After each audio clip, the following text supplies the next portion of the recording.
On a remote island, located 800 kilometers off the coast of Madagascar, an experiment in tolerance and peace has been going on for the last 30 years. So far, it is a success story, and it is a story that can teach larger, multicultural, melting pot nations some important lessons on finding a balance among the political, economic, social and cultural needs of a diverse population.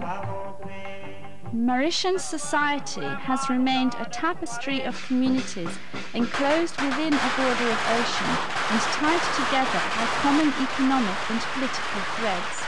This despite each ethnic community remaining socially insulated from the others.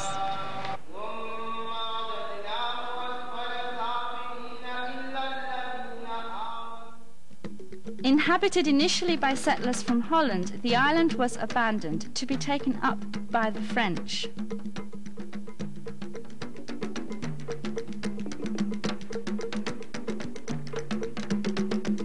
As a colony of France, large numbers of slaves were imported, principally from Africa. Shortly after the British took possession of the island in 1810, slaves were freed. Plantation owners looked to India as a source of cheap labor through a system of contract immigration. A society galvanized from the burden of colonialism, Mauritius has metamorphosed into a peaceful democratic state with universal suffrage and the prospect of economic prosperity for all. Exceptionally, this transformation occurred with virtually no ethnic violence. The country gracefully glided from a sugarcane plantocracy to a republic with an increasingly diversified economy. A combination of political, economic and social factors have enabled vastly different communities to coexist peacefully, politically and economically, while remaining largely separate on a social level. Economically, despite having few natural resources and one of the highest population densities in the world, Mauritius has maintained stable growth and diversified.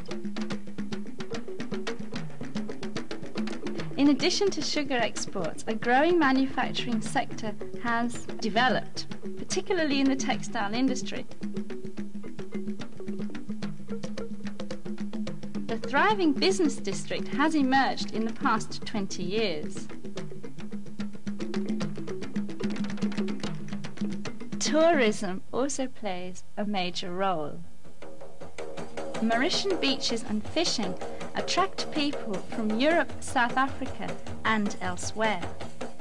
Mauritians recognize that the continuation of economic prosperity is heavily dependent upon foreign capital and economic cooperation, as well as tourism.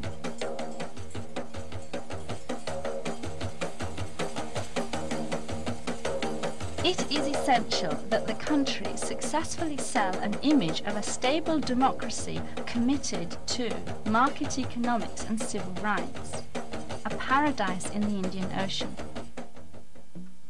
A university degree holds the key to success rather than ethnic ties. Students compete fiercely as individuals in a competitive public education system which ranks them nationwide.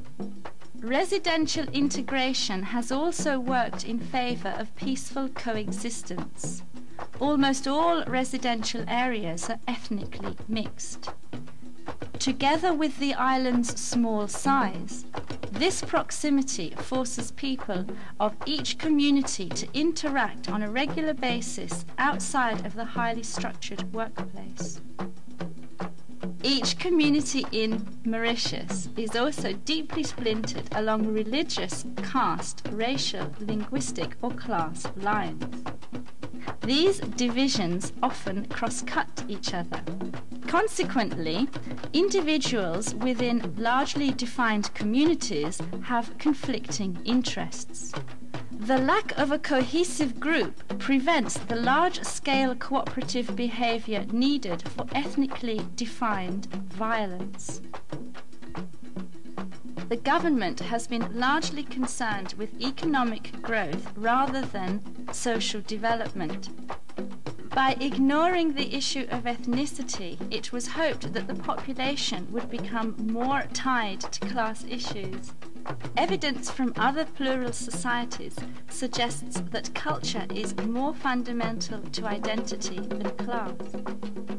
In failing to instill a sense of Mauritian identity through education and social programs, Mauritius may be missing an essential window of opportunity to continue on the road of peaceful plural coexistence. Approprié d'annonce la nuit, pour le temps taper, papa rentrer. Approprié d'annonce la nuit, pour le temps taper, papa rentrer. Pour ma éclair, maman levée.